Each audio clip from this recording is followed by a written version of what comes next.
Jacob Stevens, how are you, brother? I'm doing good, man. How are you? I'm just excited to hear about this round 6 in Cedar. It Yeah, sounds like it was one hell of a race. yeah. It was it was a crazy race, that's for sure. Definitely different than what we normally see as an outcome, which is pretty good. But yeah, it was a good weekend. First off, let's all give a shout out to Austin Baxter. He went down. I don't have 100% prognosis. It's from what I hear, it's fairly serious.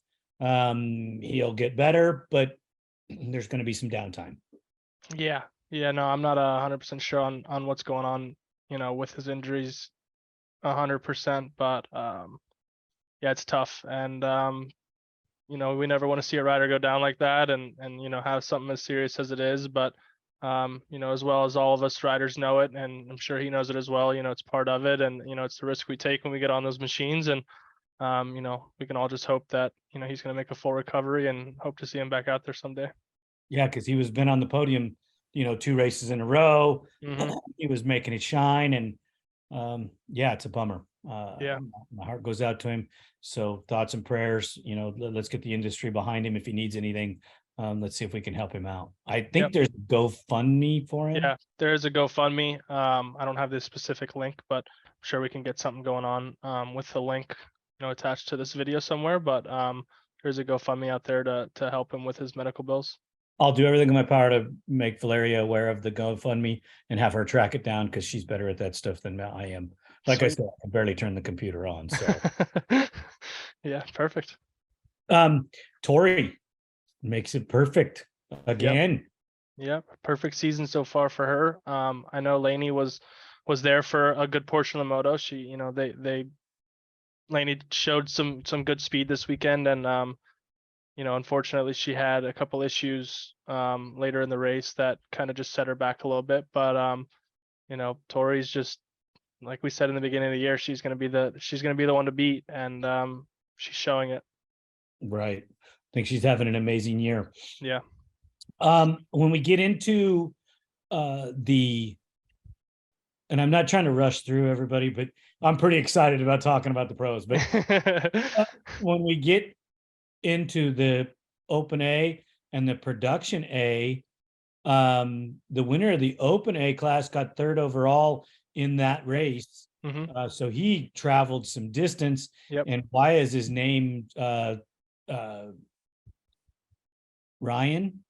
Ryan. Yeah. Ryan? His last name's slipping from my memory, but his first name is Ryan. Yes. Is it Hilt's or It sounds, yeah, I think that's it actually. I think I have the results here on my phone. I think it was Hilt's.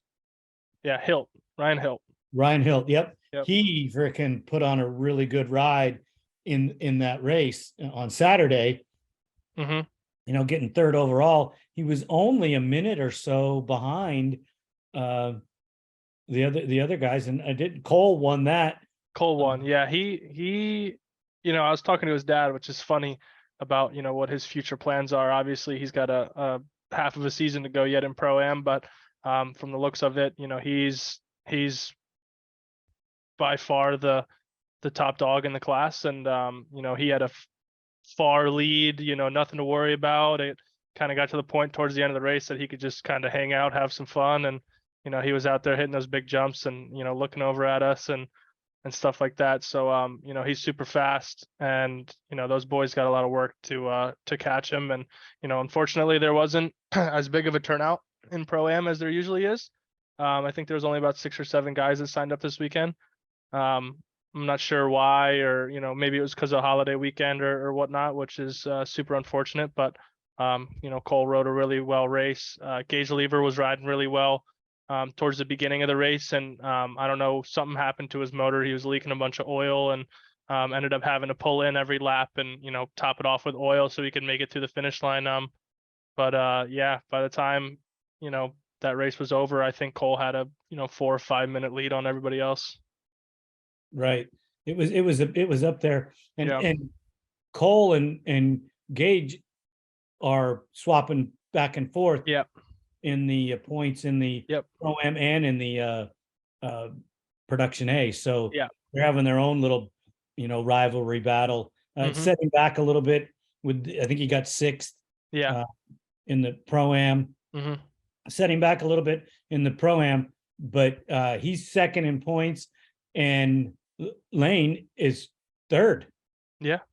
Yeah, she's doing good. She unfortunately she had a carrier go on Sunday in Pro-Am. She kind of putted around just to get the points in and the seat time. But she's doing great in Pro-Am. She's definitely putting it to these boys for sure. Rick Ellsworth is 4th in points. Yeah. Yeah. No, he's doing good too. He goes out strong every race. He gets through the whole 90 minutes, which is impressive for somebody of his age and how long he's been doing it. So, hats off to him for signing up and still getting out there and getting it done. And he's switched to Yamaha this year. No, he's still on a Honda. He's got a Yamaha, dude. He don't race it. Of it? No, he must have just seen. He hasn't raced it yet? No, he just races his Honda still. Oh, he'll be switching to the Yamaha probably after summer break. Okay, that makes sense. I mean, I haven't seen it. I've seen pictures of it. Okay. And I heard all about it before it was going there. So yeah, I mean, yeah, no, he's still on the Honda at the races. At least from what I've seen, him race is on his Honda still. So, yeah, it'd be cool to see him get on a Yamaha. Yeah, that's the direction I believe he's going. Yeah, just because they make them and everything's readily available. Yeah, for sure. Called me and asked me some questions, and I was brutally honest. Says, I love Hondas, dude, but I'd probably be going Yamaha myself. Yeah, for sure. Not because I want to, it's because you have to. Yeah, no, I mean with the parts and how difficult it is to just get OEM Honda parts anymore. It's definitely a little bit more convenient to get your hands on the parts that you need from Yamaha to get the bikes that you need. Super hard to find even just stock Hondas anymore that you can build race bikes out of. So, yeah, it's unfortunately, I think it's going to get to a point one day where it's going to be one of the only quads to ride. Well, if you need a Honda, I have a lot of parts. You might, but Honda doesn't have too many. Well, yeah, that's true. So, the Pro-Am and the Production A and the Open A, these guys were looked like they were trying to have some really good battles and a good race going on in there. Cole is definitely rising to the top. He got over his early season hiccups. Yeah. And Cole Fryer is putting it down and putting it to him. Yep, he's doing really well, and he's a good friend of ours. The Fryers are good friends of ours at the track, and just talking to his dad, Cole's got a good head on his shoulders, and he's working hard. So I'm glad his hard work's paying off. Yeah, it looks like it. And it sounds like it too. We need to talk to him about his podium pictures, but hey, if you're gonna win the race, yeah, he's a kid. He's having some fun. I guess you can get away with that, right? Yeah. So as we roll into the pro class, you saw some different things that we normally don't usually see. Yeah. There again, we're missing Austin on the drop of the gate, but we had the other guys there. Why don't you go into the start and what happened? Yeah, no, it was a dead start, and it seemed like Travis was the only one that really got off the gate fast. He probably had a 4 bike length lead going into the first corner, and everybody kind of struggled to get their bike started, which was a little surprising for me. Usually those dead starts are, a separator, but most of us in the pro class are pretty solid at getting our bike started and going. So yeah, a couple people had some issues, and Beau, for one, he didn't get his bike started as fast as he wanted to, and I think he came out, I want to say either last or second to last. And Travis he ripped a start and started to just get into his groove. Yeah, I mean, we've talked about this. We'll get into him as the conversation goes, but you have Beau back in the field there. Mm-hmm. He's fighting against the Sanford boys. Okay, he's mm-hmm. fighting against Logan Huff, and he's got Braxton to deal with. Mm-hmm. So there's nobody slow there that he's going to have to fight with. Right. Maybe they're not as fast as he is, but still, in the conditions. We haven't even Yeah. talked about the conditions yet. Right. Right. Yeah. No, he had a hard fought battle for sure to even get into the number 2 spot. And you know, we all knew, I knew early on that he was gonna make it to second, for sure. I was, you know, I hate to say it, but I was rooting for Travis. You know, we all want to see some new faces on the top of the box as much as I love Beau and I like seeing him win. It was cool. It was cool to see Travis out there doing his thing. And it was unfortunate to see how Beau, you know, started and had to fight through the pack like that. And you know, with those conditions that we were just talking about, it was super tough conditions and super dry and dusty track. And yeah, I mean, I can't imagine how difficult it was to go fast or try to make those moves when, you know, you got somebody in front of you roosting you with dust and you can't really see much. You know, it definitely was a factor in the race this weekend. And you know, Travis said something about it on the podium that a hole shot was key, and you know, obviously that showed. That's kind of what I got out of it, listening to what you told me on Friday night. Yeah. About where we were going to be at on race day. Your windy conditions with a loose, dry dirt as it is, and I feel bad for the Worcs guys because I know how hard they work. They try to put on a great race course every time. Mm-hmm. You know. Yeah, and you know, I was talking to Dane Perry a little bit about you know, the conditions, and you know, he was you know, I can say that the Works crew and the track crew that they had there was doing everything they could in their power. But you know, when you have a 6 mile loop like that, you know, 3 water trucks and you know, races back to back to back to back, you know, it's hard for them to keep, you know, the dirt as wet as they'd like it. So you know, they tried their hardest. It's not their fault. You know, I think we can all agree that you know, nobody messed up, or you know, it wasn't anybody's fault that the track was the way it was. You know, it's just that dirt that's there is just super dry, and you know, when you got 4 wheels tearing it up, it gets pretty dusty. What was it like with the bikes? From what I saw, it wasn't too bad. I mean, it was still pretty dusty, but I mean, we're talking a 4-inch wheel versus a, you know, 10-inch wheel. So Right. you know, two 10-inch wheels. Yeah, 2 10-inch wheels. So yeah, no, it was still dusty, but obviously, you know, nowhere near as bad as it was for the quads or the side by sides. And Brandy Richards came back this weekend. Yeah, she did. Yeah, she did. She Won. was, yeah, she that was crazy. She I didn't get to talk to her at all, but I was very surprised to see her. I was happy to see her that she was back after a tough injury after, you know, round 2. Yeah, I sent a message, you know, trying to reach out to see what her prognosis was, what the scenario was. Yeah. And then, you know, a couple of days later, I see the finish, and I'm like, hey, she's back. You know? Yeah, she came back. So yeah, it's super cool to see her out there. That's awesome.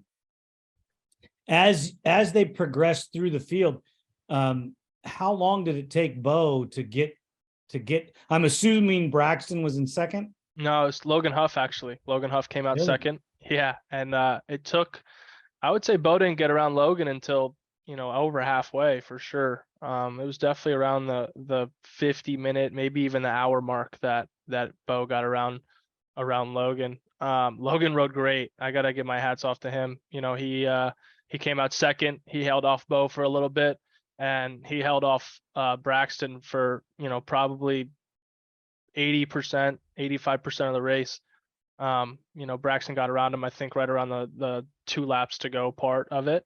And just kind of, you know, rode his way to the podium, which I know Braxton was pretty happy with. He actually had to get off on Saturday during pro practice over the same jump that Austin Baxter did. So I'm glad he's okay. I'm glad he was able to line up. You know, I was talking to him on the gate, and, you know, all the riders say that they just want to get through this race, and you know, after a crash they have during practice, they just kind of want to get through the race, and, you know, they don't want to worry about winning or going too fast or getting themselves hurt. So on the gate, I knew he was just kind of trying to get some points and, you know, not DNF and, you know, not get injured or anything like that. Obviously we all say that, and he went out and rode really well, given the conditions that he was dealing with as well as everybody else was. So yeah, he rode really well.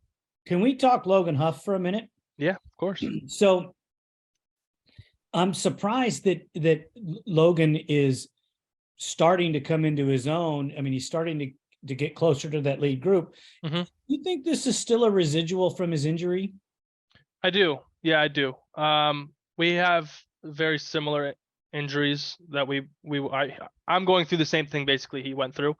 So, I got to talk to him a little bit more about the injury this weekend, and I asked him if that's been playing a part in how he's been riding, and I think absolutely it is. From what he said, it's going through an injury like mine or what he went through.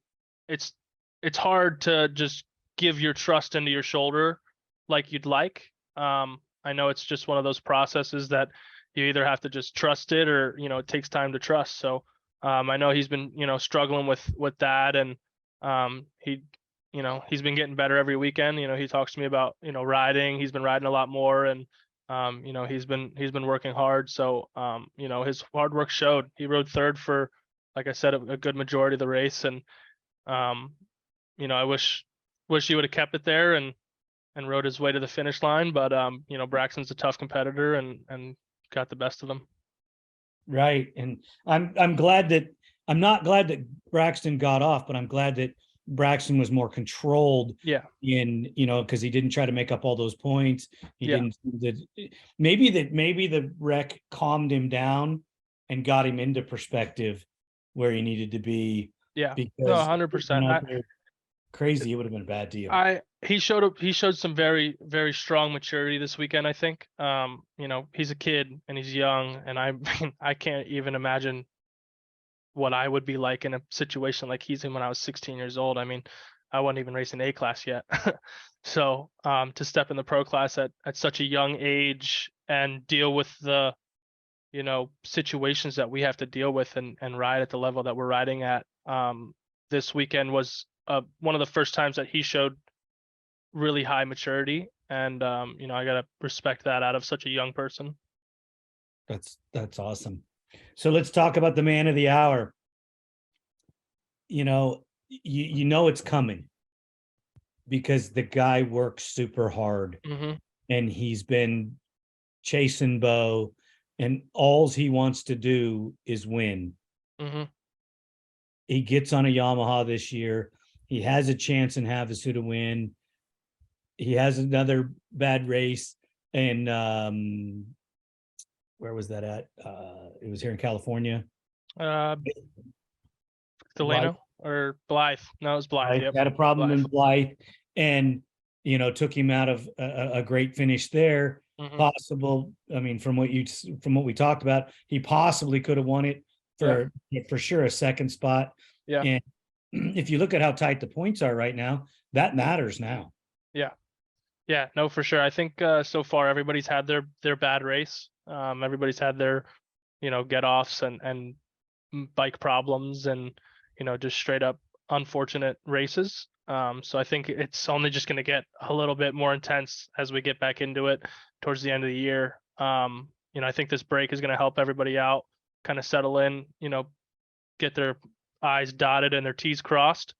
But yeah, Travis, he rode phenomenally this weekend. I mean, even on Friday when I was watching practice, just the motor practice, I went out and I watched a little unclassified, and Travis looked great, and he's looked good all season, and he did exactly what he had to do this weekend. He got out front, he put a gap on everybody and just kind of rode his pace and finished the race strong. And we all knew he wasn't going to fade. It was all it was going to be up to at the end of the day was if Beau could have that sprint on Travis, that speed that might have been there. But Travis showed the speed, he showed the strength, he showed everything about it. He had a pretty much perfect race, and he took it right to the finish line. Wire to wire, baby. Yeah, I had a feeling on Friday. I had a little gut feeling on Friday. I don't want to speak too soon, but I did have a feeling on Friday that it was Travis's weekend. He got his first win there too. Yeah. No, that was at Idaho last year that he got his first win. Wasn't it here?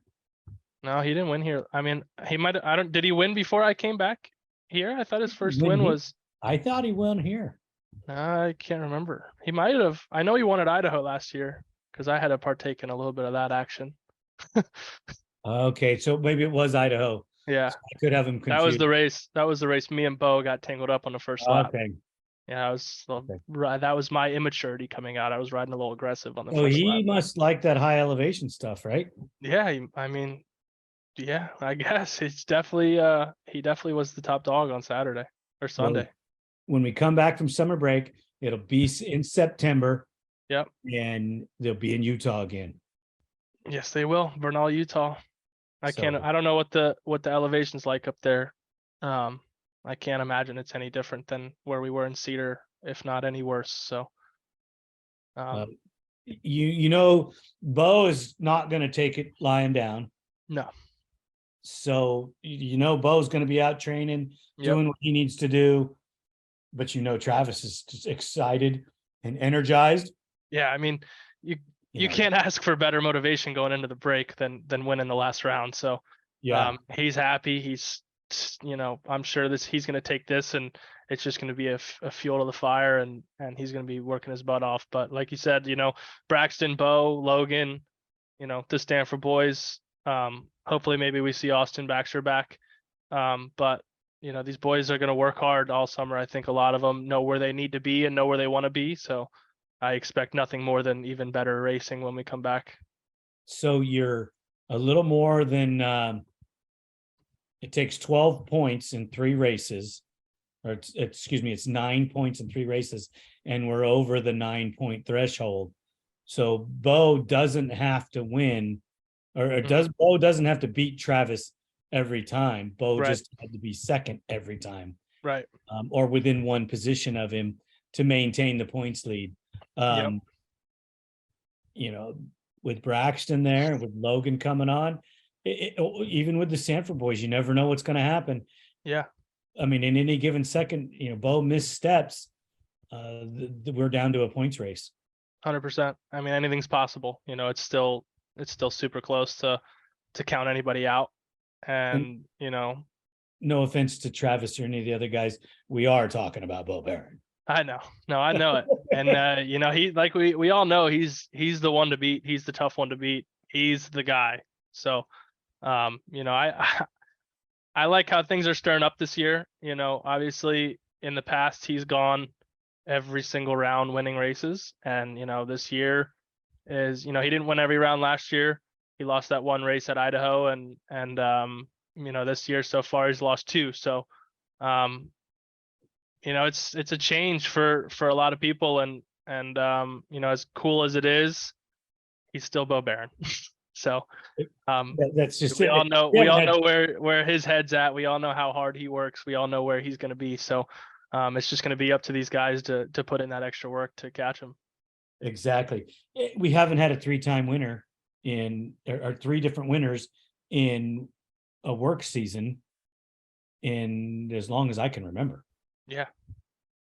I don't know much about the previous years, but in the last couple of years that I've known, Beau's Beau, and it's stirring up this year. So it's definitely interesting to watch, and it does kind of bum me out not being a part of it, but I'm looking forward to getting back to it next season. I think that's going to be great. Jacob, thank you so much for going up there and doing the reporting on this. Yep. We really appreciate it. Everybody, is round 6 World Off-Road Championship Series. We're heading into the break, and we'll see you all again in September. Sounds like a plan. See you guys then. See you later, brother. Thank you so much. Absolutely.